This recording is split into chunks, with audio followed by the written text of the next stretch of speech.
They go, TikiKiti, TikiKiti. Look, that looks pretty good, huh?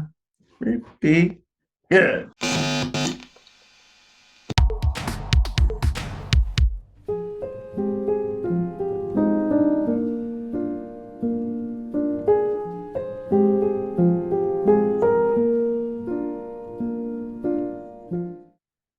Oh my God, is this working?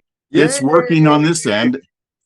You can hear it. The visual audio is good on my end. You look good. And hey, I'm Mark. That's Jesse. And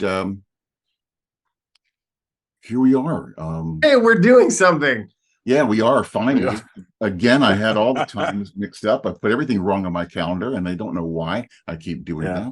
that. But Thanks so much for joining us, Mike. Yeah, no problem. How are you doing I'd today? say thank you for all the support you guys have been giving me over the past couple months. Like, I'm kind of humbled by that. Mm. I got to tell you something. It was your video to the presets down, down, down. When I saw that one for the first time, and I went to look at it, and I started looking at your stuff, and I realized I've been commenting on your videos for most of last year, and I didn't even pay attention to it. And then all of a sudden, I realized, wow, you have all these Yeah. things that you've been doing. Okay.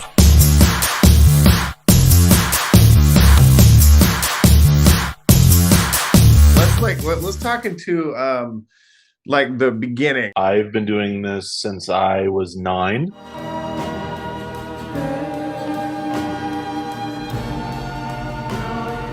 The way that everything with film started with me was in the early 90s when I was a kid. My parents, like most baby boomers, were videotaping their kids on like high 8 videotape and stuff like that. And in the mid to late 90s, when mini DV showed up, my dad upgraded. He went to Sears and upgraded our home movie camera. And my father's been, not the greatest with technology. And so anything that he'd never understood, I would get it as a hand me down. And so Christmas of 99, he gave me this little mini DV camera as a flute gift. And that's what ignited everything. It wasn't even like meant, it was just like a roll of the dice. And it's just weird how things happen like that sometimes. But it was almost instantaneously, I latched onto it and realized, okay, this is what I want to do. This is where my mind's going to be like hyper focused Well, the rest of my life. all right, talk to me a little bit about that, Mike. So like you got the camera, then you're like, were you into movies? So you were I want to make a movie, or were you like I just like filming things, or what was kind of the mindset? Yeah, well, I grew up, thankfully my parents raised me around art. So whether it was movies or music, like I grew up around a very diverse set of music. I was very cultured as a kid, so I give my parents complete credit on that. Thank you for them.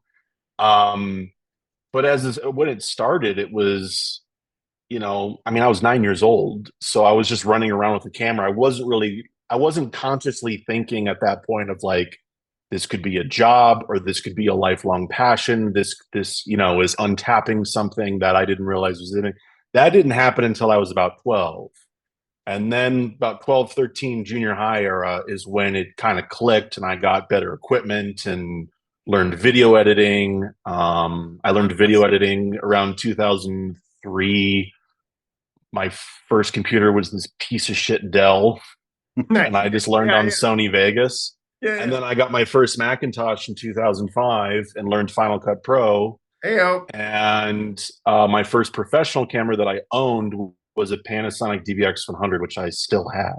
I mean, I find joy in everything that I use. And one of the vlogs that I have on my YouTube channel is I point out that people shouldn't focus so much on the tool, because that's, at the end of the day, it is just a tool. And I feel like a lot of the younger generation is very hyper focused on, well, I'm not a good artist unless I'm able to shoot on a Red camera or an Alexa. Totally. And I think that's bullshit. Yeah, me I too. think that even in this day and age in 2024 now, you could go to Sundance with a movie that was shot on high 8 if you know what you're doing and the content fits the format. I absolutely believe that. I don't have a lot of experience in narrative filmmaking. I Yeah. have experience in what I would call, like, what you guys advocate is music videos, is because that's been my passion. Is like I grew up in the music video world, like I was on the latter end. of like the 90s with VH1 and MTV. I was a huge Michael Jackson fan back in the day, and his videos were phenomenal. Yeah. And I've always said that one of the first pieces of art that influenced me to be a filmmaker was Michael Jackson's video for Stranger in Moscow. Because as a kid, when that came out, I was like 6 or 7 years old. I couldn't figure out, I don't know if you've seen that video, how Michael was moving at normal speed, but then all of the environment of downtown LA around him was in slow motion. It was like, I want to learn how to do that. I see myself more as how would you call it? An atmospheric filmmaker. You know, it's not so much about story, it's more about tone. Obviously, my subjects were my friends in high school. That was the easiest thing. I mean, you could ask anybody that went to high school with me. Every day I had a camera in my hand. And it was just basically just taking snippets of my life and then trying to make something out of it. Would it be good enough for me to call for a handsome to lean on? Would it be good enough? We call this the verite, from the old French word truth. Yeah. And we look at it more as a slice of life, which I think is what you're very good at. The one you did recently, events with all the extreme close-ups, the piano keys and the key and the computer keys. That I think is your strength, because that's where you hit the emotional keys there too.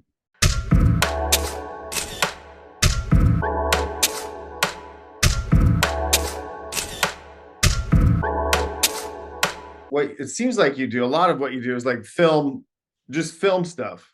Like that to me, I'm kind of an idiot, but like I'm like I have to have I want to have something that I need to know this goes here, that goes there. I'm doing this for that. So that seems like there's a disconnect, right, Mike? Like I'm not gonna go out and just film stuff that I don't know if I'll ever use. I need to use what I'm filming and have it be or something. But you're kind of just a more of an, I guess I would say an artist. Which, I think a lot of my work, I think, is very stream of consciousness. It's very I feel like if I pre-plan things too much, I feel like I'm sabotaging myself. Like I have to just kind of spring back and go and just hope that something lands.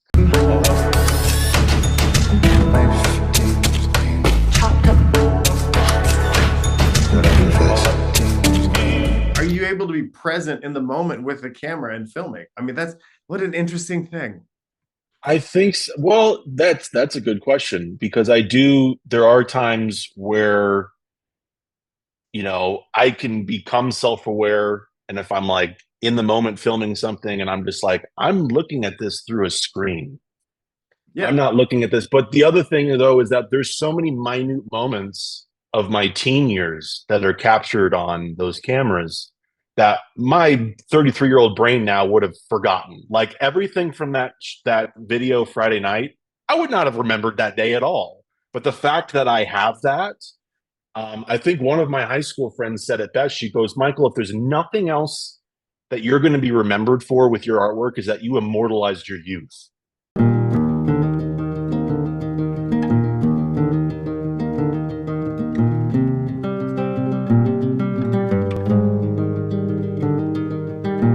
One night to be confused, one night to speed up truth. There are moments where I realize there is a camera separating me from actually being in the moment as a human being. But I'm also realizing the fact that, okay, that sacrifice is allowing me to just immortalize it. So I can always go back to it and look at it again. There's so many levels to this. It is very interesting. We're getting meta right out of the gate. I love that's wild, Mike. I mean, so you can go back and look at it and know that it happened. I mean, I think pretty much. I mean, we're in this crazy world where everything is being documented now. I mean, Jesus Christ, right? Every single second of people's lives are being projected in the space of social media and all this stuff. Right. I wonder why we do this. God, anyway, that's a deeper okay. Sorry. Yeah. I'm going off the rails, Mark. Hey, guide us Yeah. back on the rails, Mark. Jiminy Crickets. Mike, it's your editing that gets me. I mean, you that's what I'm thinking. That's where your brilliance is in your editing. Where did you develop a style consciously? Did it just happen? When you put together a piece from the very beginning, how do you think about the editing and how it's going to work out? I do. I mean, I have a rough idea in my head, but because a lot of like I'd say 99% of the stuff that I do as an artist is musically driven. I just learned how to rhythmically edit. Like the My Life video, like that is all based off of the tempo and the beat and the rhythm of that song.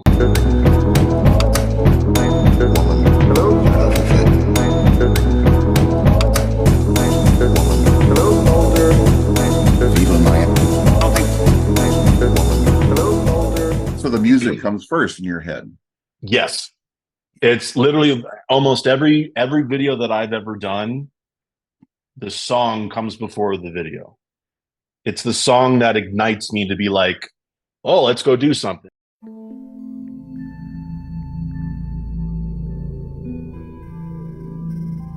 What is your theory of the state of music videos right now in the industry? I don't feel like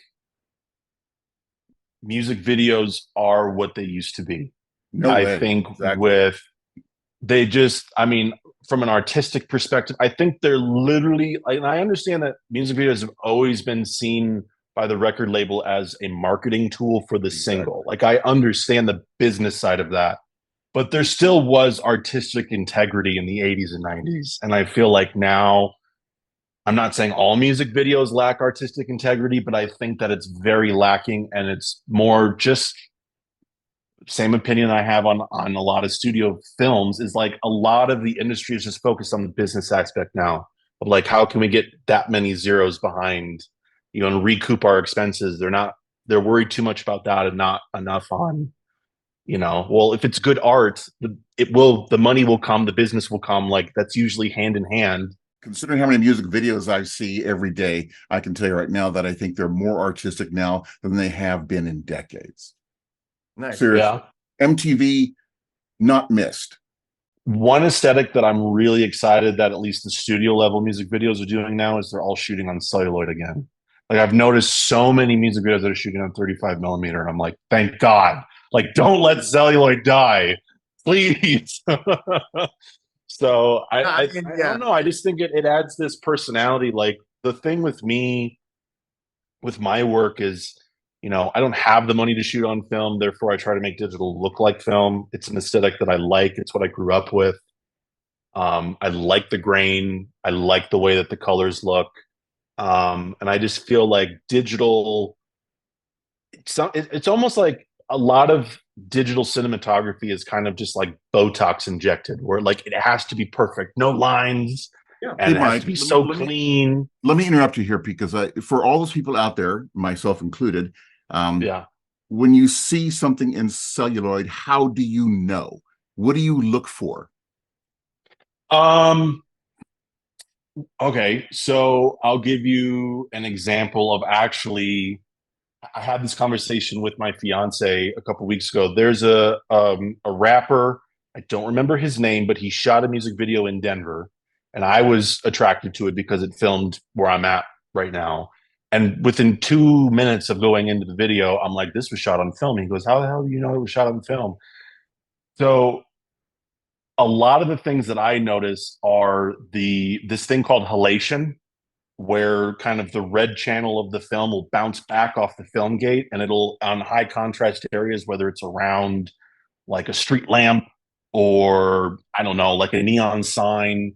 There's an aspect to that where you can't emulate that perfectly.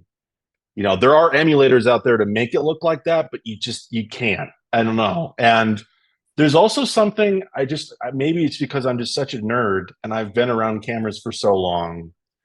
I notice it in the skin tones. As stupid as that sounds, I notice it like immediately.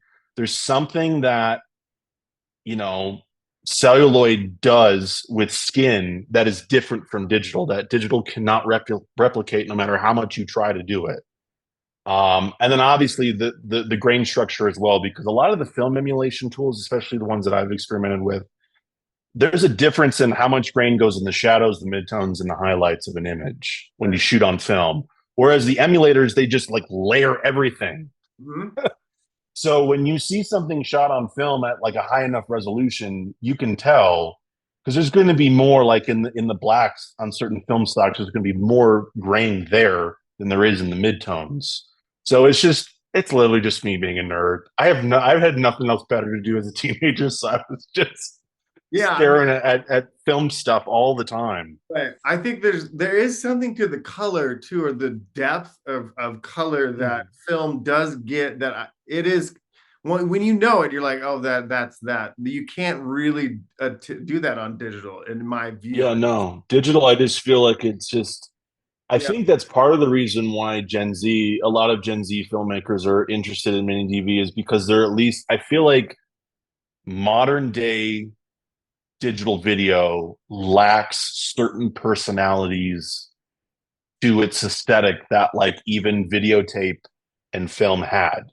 Whereas mini DV has a very unique look to it. Right. Whereas digital, it's like all these DSLRs and all of these new cameras, they kind of blend into one thing after a while. Like everybody's work starts looking a little bit the same to a certain extent. Obviously, I've taught my fiance Nick, like I've taught him a lot of stuff about filmmaking, and so he sees things now every once in a while. And I remember the first time that I went to see a movie on a film print with him, which was Once Upon a Time in Hollywood. Yeah. And we went to like our local Alamo Draft House, and we went and saw it. And I was so excited because I hadn't seen a film print probably since the like mid 2000s when everything went digital in the theaters.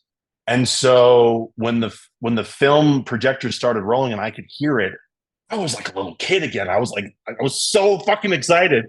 And Nick's like, "What is your problem?" Besides, wait, it's good. I started like pointing things out, like it's gonna make this beeping noise, and then it's gonna flash, and then it's gonna do this. And he's like, "Oh my god, like what the fuck?"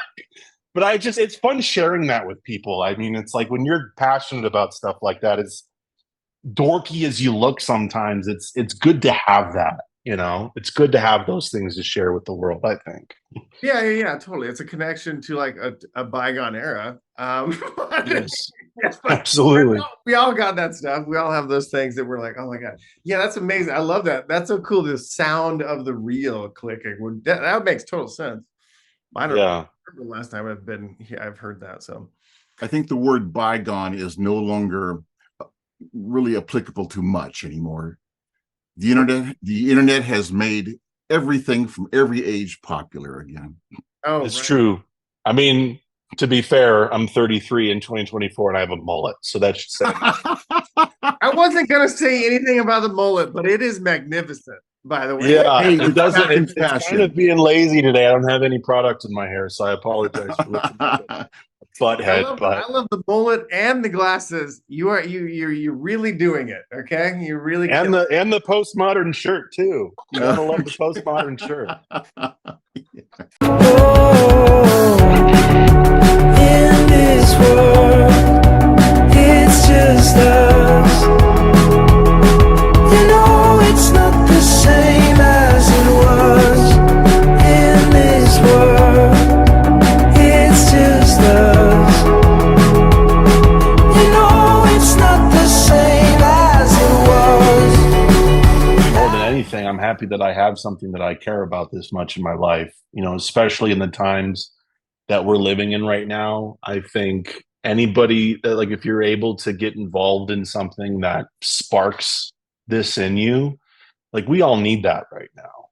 You know, I think art, I mean, not to sound campy, but I feel like art will save a lot of things if we keep our love in it. I seriously believe that, especially in our times right now. I think it's the artists such as yourself and other musicians and musical video artists I'm finding. Yeah, and I think the biggest thing is, the biggest thing, I think, whether it's photography or filmmaking or music or whatever, I think, you know, my biggest motto has been don't let others define how you're going to make your stuff. And if you have to go against the grain in order to feel comfortable, do it. Like, just find your own voice. Don't think that success is automatically going to come because you're going to blend in with all the other bigwigs. Like, actually listen to yourself and figure out what it is that you have to say. Thanks again, Mike. Really appreciate it. This was a great time. All righty.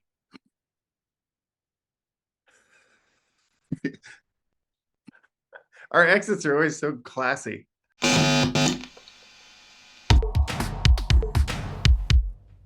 So yeah, I'll be doing a gummy this evening to do all that. Okay, good. Maybe lay off the gummies because you can't remember what day the fucking interview is on. Okay, Mark? I just wrote it down wrong in my calendar twice. Yeah. Wrong twice. No, gummies are working for you, okay? Except I was stone cold sober at the time. So maybe then, okay, the opposite of what I said. More gummies. More gummies. All right?